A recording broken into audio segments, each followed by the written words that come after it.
Hello everyone, you are the brave souls that clicked on the preparing for the dissertation video as a part of my Writing for Doctoral Studies series. I say brave soul because this means that you're probably close, or it means that you want some more information. If you're like me, you are shaking in terror and just in thinking about the process and thinking about what it is you're going to write, how long it's going to take. I remember my first day of class with Tony Norman in Introduction to Doc Studies. He and Shabazz both said, start thinking about your dissertation early. Well, sometimes I think there might be a too early process. You get so hung up on your topic or so hung up on your process that you get really mired in those details and you don't really have time to think through that this is a process and this is really an opportunity for you to explore something that you're really passionate about. So going in with a topic from day one, that's great. You've got yourself comfortable, you've got yourself ready to go. But if you don't have a topic, if this is your first semester and you're thinking, oh gosh, I keep on hearing to have my dissertation topic, don't worry. I didn't settle on a topic until later on. I'm not saying that you'll turn out fine if you wait until the last minute, but I'm saying that if you don't have it right away, if this video is kind of your way to spark some ideas or to at least get an idea of what it is you're going to be doing, there is no worries. I will say, this was a textbook that Dr. Norman and Shabazz chose for the Intro to Doc Studies course. It is a great book, a great text to have on hand if you just need some general information about how to go through the dissertation process. It's not going to guide you in your specific field or your specific topic, but it will kind of give you some theoretical and really structuralist base of what is the structure of the dissertation and how do I go about writing it with a great schedule. So this is a nice companion piece to the video that you're about to watch. So when you're first thinking about a dissertation, think of it like a roadmap, or think about yourself on a road trip. So first you're going to choose your topic. That's kind of your first stop. Again, if you don't have a topic right away, there's nothing to worry about. Think about first what makes you passionate. Think about your interests. Think about a problem that you see on campus or a problem that you see in organizations and kind of work your way from there. You're also really going to want to consider thoughtfully about choosing a chair and your committee members. For me, finding a chair that was going to motivate me, who was going to challenge me to think outside of the box, sometimes to think back in the box, really someone I could talk to and have good conversations with. That's what I was looking for in a chair. With your members, you're going to want to have somebody on your committee that is comfortable with methodology, comfortable with your research methods, and then, it's also good to have maybe a content-oriented person on your committee, and really thinking thoughtfully, thinking critically about who is on your committee and who's going to offer you what kind of support. That's what you should really do in choosing your chair and your committee members. Don't look for low-hanging fruit, and really don't hesitate in finding somebody who may not be an obvious choice and then talking to Dr. Norman, talking to the program about adding them to your committee. Really, you're going to want 3 people or 4 people that you're really connected to and that you can work comfortably with, and who are willing to work comfortably with each other, because it is really a group process when it comes down to it. You're going to want to develop a schedule. You'll see one on the next slide that it's actually my personal schedule that I made for myself to complete my dissertation. It's really important to keep yourself on track. I find that students or that people who are really floundering with their dissertation, it's because they don't have those due dates that students are held to. So if you're in a doctoral program, you've been in higher education for at least 4 years with a bachelor's, 1 to 2 years with a master's, so you're accustomed to having due dates. With a dissertation, you really don't have a due date. There's always that opportunity to, well, I didn't meet the deadline this semester, but I can just turn it in next semester, and you can maintain matriculation for a pretty lengthy amount of time. If there's nobody there holding you accountable, if your chair is hands-off, which is acceptable to say, this is your process if you need more time. If no one's sitting there saying this is due now, then you can really get lost. So having yourself on a schedule and really holding yourself to those deadlines is really important. You're going to write a prospectus. Watch my video on the process of writing your prospectus. It can really give you some good guidelines on what to expect and what to write. You're going to do the IRB process. I have a video on how to go through that process, or at least how to begin the process and what to expect. You're going to conduct your research, and of course, writing, and writing. And really, this process is not as painful as people make it out to be, but it will include a lot of pen to paper, fingers to keyboard. So I've kind of discussed a lot of these things already. So your topic is going to be well defined. It's going to have definitive aims. It's going to be relevant and timely. So, you know, an obvious topic that's not timely is, you know, the use of typewriters in class as a distraction to student learning or distraction to student teaching. We don't use typewriters in class unless, you know, you've got that one guy in class who brings a typewriter. But you really, you know, that's not relevant and it's not really timely. Stick to one issue or problem that's feasible to explore and feasible to offer solutions. So this you might hear over and over again: do not try to change the world with your dissertation. Do not try to fix all of the problems. Choose one problem. And you know, a lot of mistakes that students make in their thinking as far as writing is concerned, oh, the more specific my topic, the less I'll have to write about. How could I get 150 pages on, you know, having a variety of protein options in the cafeteria? Well, that's a pretty specific topic, and really having, you know, lean protein and its effects on the body, effects on the brain, effects on learning, you know, you could find a lot of avenues to explore that one specific food group, really. So don't worry about being narrow. The more narrow you are, the more, as you saw in my organizing sources, the more pie pieces you have that are coming out of it that reach that narrow point. Ensure that a need exists. So, you know, you have fields that are really saturated with research. That doesn't mean that a need doesn't exist, but it might mean that you're going to have to explore a little bit more as to what to put, as to what to say or what to write about. So, you know, for example, student athletics and paying for athletes, that's a pretty saturated field. To do some empirical research, you're going to have to find a pretty unique spot there to stretch your arms and legs and really work. And then, of course, discover something that holds your interest. I mean, I have a small interest in paying student athletes or what student athletics clubs cost a university, but it's not something that I'm just really passionate about. It's not something that probably could hold my interest for a year. I might get a little bit tired of and fatigued by the topic. So choosing something that you're passionate about is really important. Again, I've already kind of covered this. A chair, someone you can trust, someone that you get along with and can act as a mentor. And again, you might say, hey, you know what? No, I want my chair to be a rock star in methodology. Okay, you know, finding a chair that works for you, not just my advice, but finding a chair that you can work with, that's a really important goal to have.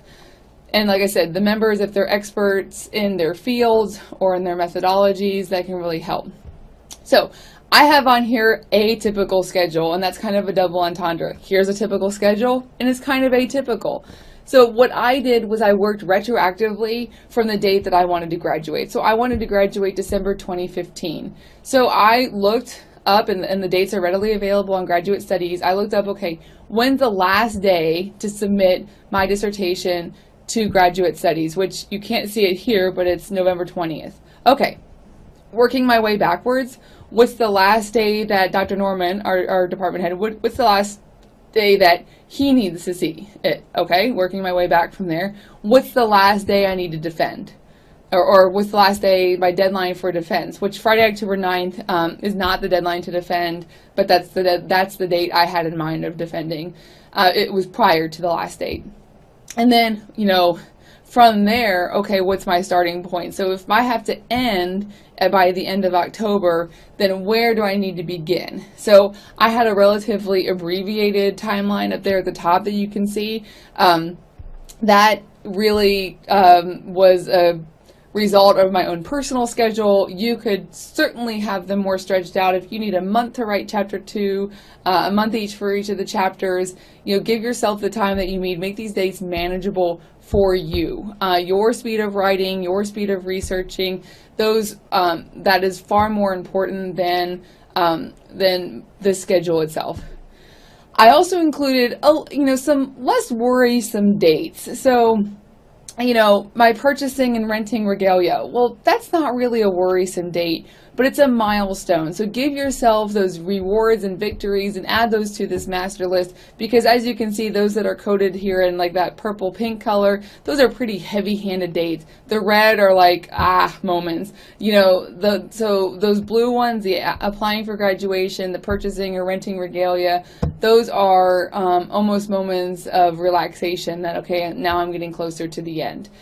I also encourage you to build smaller lists that contain more manageable tasks. So this is not advanced at all. You could use a smart device or something, but I simply have a notebook that I literally at one point, and I don't know if I can put right to it, that I had sections of my chapter 2 and that I crossed out each section as I wrote them. Sections of my chapter 1, crossed out each section. Here you can kind of see where I crossed out where I was doing my analysis for my narrative. So really having these little lists that you can work through and think, okay, I've gotten that done, now I've gotten that done. It can really help you with the process. So and once you've got your list down, once you've got your schedule down, and again, this is just a spreadsheet that I made, it can give you some markers and give you some deadlines. Tape it to your wall. I had it as a part of my planner, and I kept on checking things off. That can give you a really visceral connection to what it is you're doing. Okay, so let's get into what these chapters contain. And I'm going to briefly talk about each of the sections. Chapter 1 is probably going to take me the longest. These are the sections that you see, if you looked at dissertations, you'll see over and over again these similar sections. And some of them are really straightforward as to what you need to include. And some of them are a little bit like, well, I've never written something like that before. I need some more guidance. The Portable Dissertation Advisor and other dissertation guidelines can really help you with this process. So your introduction is, quite frankly, an introduction. You're introducing the ideas that are going to be included in your study. You're kind of giving a little bit of background information, not the full background information, but just kind of warming your readers up. The problem statement establishes for a wider audience the need for this research. The study is happening because of this problem or this challenge in higher education or in leadership. And it gives you authority. And think about the word authority. It contains the word author. So you are the author of this study, and you are going to prove your ethos. You want to prove that you can do this. And this is where you're going to definitively speak about this problem in particular. The purpose of this study is going to most definitely include a purpose statement that quite literally, formulaically says that this study will analyze, examine, search for, some verb that is indicative of active research, blah, blah, blah. So you're going to have a strong purpose study. The context and the background, this is where you get into, okay, here's the historical connotation of this problem. Here, it's not a lit review, but here are maybe some people who have discussed this problem before. Here are some precedents for this study as far as the background is concerned. The theoretical base is going to explain or expand on the theory that is connected to your problem. By the way, I'm going to pause here. You might take this list to your chair and say, do I need to include all of these? Your study might not need a theoretical background section, or it might. You may need an additional section that I'm not covering. Your chapter 1 is pretty customizable. Think about if you had a menu of a la carte items in a restaurant, and you could choose and kind of build your own meal based on those a la carte items. That's kind of what a chapter 1 is. So it includes some basic information, but it also includes sections that can be taken out or taken in. When I wrote my chapter 1, my first draft, my chair took out a section and said, you really don't need this, but you could use this would be a great start to your chapter 5. So I literally took it out, saved it as a file, and then when I started my chapter 5, opened it back up, dropped that section right in. So that's a lesson in never throw away any of your writing. Cut it, maybe put it into a different file, but never cut, especially if it's writing that's pretty solid. Okay, so the theoretical base, again, it expands or explains the theory that's connected to the study. your research questions, and I discussed choosing research questions in my prospectus video. These are so specific to what it is that you're doing. You're really going to want to have a conversation with your chair about your research questions and really construct those together so they can be specific and appropriate to your research. Your methodology, don't steal the thunder from Chapter 3. This is just a brief introduction of what it is you're doing in the study. So don't hesitate to really expand on your methodology here, but don't replicate your Chapter 3 within your Chapter 1. It's just an introduction, enough that your readers know going into Chapter 2 where it is you're going. You're giving them a little bit of some breadcrumbs to take along with them to know where it is you're aiming for. Your definition of terms. Now, this is something, a place for you to include all of the jargon that's located in your study. You're going to write these if you have them. You're going to write them ahead of time, but you also want to reflect after you write Chapter 4 and Chapter 5. After I finished mine, actually, one of the readers said, hey, you might want to include a definition of halal meat. You talk about it a little bit, but you should probably include it in your definition of terms. Dropped it right in there. It was really no big deal. So skim through, read through your 4 and 5, and you might want to retroactively include definition of terms. These are jargon or specific, it's basically a lexicon, a specific dictionary of terms that you're going to include in your writing. And they can be definitions that other people came up with that you're going to cite, or, for instance, the definition of halal meat. I know what halal meat is, so I was able to just write my own definition of halal meat. It's not academic, but it's how I perceive it, which is also pretty important. Okay, the assumptions that you're going to discuss, and these are the assumptions that you as the researcher have before going into this research. And I'm going to quote directly from the Portable Dissertation Advisor. These are beliefs we bring to the study that we will accept as valid. So if I believe that students need a strong support system of friends and professors and advisors in order to succeed, then I might talk about that in my assumptions. And these are assumptions that you have before going into the research. So I did a study on the retention of women from Saudi Arabia. My assumption was that they needed a support system. And this is something that, again, in Chapter 5 you might reflect on. I might say, going into this, here were some of the assumptions, and here's what I found. And were they aligned or were they not aligned? Now, delimitations and limitations. This is something that most of us have heard of limitations. Few of us have heard of delimitations. So let me kind of explain the difference between the two. So delimitations are things about the plan of your research.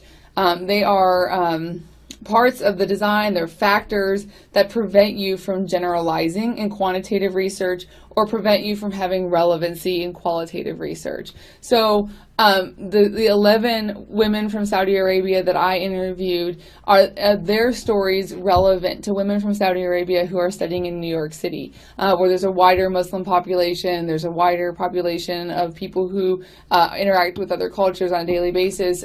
So are those stories relevant to the other women's lives or research done in New York City? So those are delimitations. Limitations are connected to your methodology. So if 50 years down the road, someone picks up your dissertation and says, I'm going to use that exact same methodology, that researcher will have the same limitations. So they're connected, again, they're external to what it is you're doing, and they're more connected to the methodology. The significance of the study, this is why should anyone care? Why should they care about what you're doing? What makes this important? And again, this is a little bit connected to the statement of the problem and the purpose of the study. This is, what this study will mean to the field of research. And then you're going to want to summarize all of it at the end. Okay. Quickly, because I've talked about Chapter 2 before and this video is getting a little bit lengthy, your Chapter 2 is going to be a lit review. It contains the background of all parts of your study. So this was in my How to Organize Research, this graphic that you see over on the right-hand side of the screen. This is, does attending a language school affect the retention of international students from China? So my study is that blue star in the middle, but I'm going to have lit review sections that are connected to those 4 major sections. These are going to be formed with academic research. You're going to include pivotal studies. You're going to include framework-oriented studies if you're using a framework, which you should have a framework in mind, especially if you're doing qualitative research. Historical, relevant studies that are timely to what it is that you're studying. So a study on computers in the classroom from the 1980s is going to be a lot different than a study on computers in the classroom from the early 2000s, which will be different from something that you find in 2015. So it's best, depending on your topic, to have things that are timely.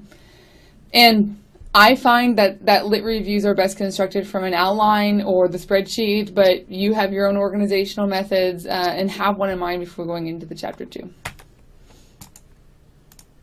So your chapter 3 is going to include the methodology, and I'm just going to cover briefly these sections, working with the methodologist and working with your committee members and your chair on what goes into chapter 3. Again, the wording of things, how you're explaining something, what researchers you're citing that are connected to your methodology. Those are really important parts of your study. So this is just the what is included, but the how and the why can best be explained in a conversation. So you're going to include the research design. If you're doing qualitative research, it's going to discuss, you're going to discuss the role of the researcher, so maybe discussing bias or discussing that you're a co-constructor of knowledge. That's what the role of the researcher section might look like. Population and sample, of course, where are you getting these people, who are they, and how are you going to find them, basically. The research questions, just reiterated from chapter 1. How you developed your instrument. Is it something that you're using, is something that you're creating yourself, something that someone else created, or is it a kind of a hybrid of the two? How you're going to collect your data and how you're going to analyze your data. Again, those are really highly specific to the study that you're conducting. And then you're also going to discuss any ethical considerations that are connected to your methodology. You've already done this as a part of your IRB process, so whichever one you do first, if you do IRB, you've already thought about ethical considerations. If you haven't, then it's a good preparation, because you will have to discuss any ethical concerns that you have with your study, and that's something that you're going to include in chapter 3. Chapter 4 is the findings. These are an objective presentation of findings, so you are not including any analysis in this. You're not including any kind of opinion or evaluation. They should be organized by the framework of your study if you're using qualitative research, or by the research questions or hypotheses of your quantitative study. How to organize a chapter 4, how to organize findings, what graphs and tables to include, those are best decided in working with a methodologist and working with your committee again. And then again, this is limited to your findings only. So one could conceivably write a chapter 4 without citing anybody. This is what you found alone. You're working alone here in chapter 4, and it's really an opportunity for you to show, hey, here's what happened. Here are my results.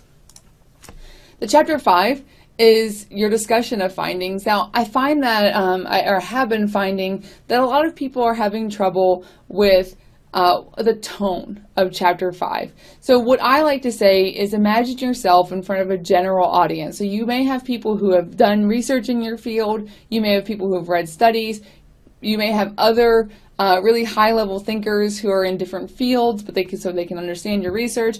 You may have college-level students, undergraduates. So imagine just this wide variety of semi-educated people, and you're going to speak to them. This is you discussing in plain standard English what you found in your study.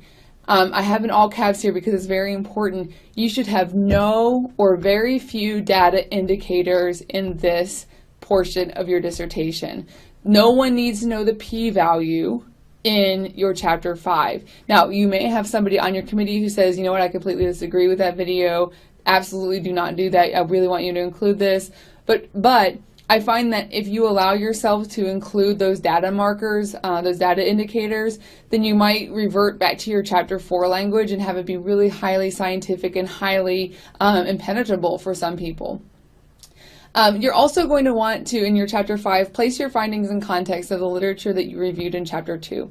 So if you did research, if you conducted a survey on satisfaction in the workplace using these 4-factor indicators, and you found that high pay, at least with this one group, doesn't matter as much as an opportunity for professional development. Okay, well, what did other people find and connected to that? So I found this, and if you're using first person, but you might, the researcher or this research found that, people of Caucasian descent do not have as much of a satisfaction with professional development as they do high pay. Smith found exactly the opposite. However, Smith used interviews and I used survey research. So you're really creating this conversation of, here's what I found, here's how it's similar or different from the research that I referred to in Chapter 2, and here's what that might mean. And again, you're organizing these by research questions or by hypotheses. You're also going to include recommendations. These are your recommendations for future research. If you've conducted a study that's connected to higher education or a specific organization, you may have recommendations that are connected to those. And you might have a section on limitations in your Chapter 5. Again, working with your chair, you may not have that, but you might want to consider or reconsider the limitations of your own findings. And you're also going to have a conclusion. And this is the general conclusion to your study. It's probably one of the most exciting things to write. And it really kind of ties together what you have done for probably the past year. So it's a great paragraph. This has been a rather lengthy video on how to do a dissertation. I hope it was a good informational session for you. I hope that you have gained a little bit of an insight of what each chapter contains and what you're doing for each one. The Writing Center can help you with minor bits of your writing. I probably won't suggest bringing your entire dissertation in, but really finding a tutor that you can work with there, working together with them to work out some of the kinks in your writing or kinks in APA. They can be a big help. So here's some information on how to contact them. I hope you've enjoyed this. Thank you.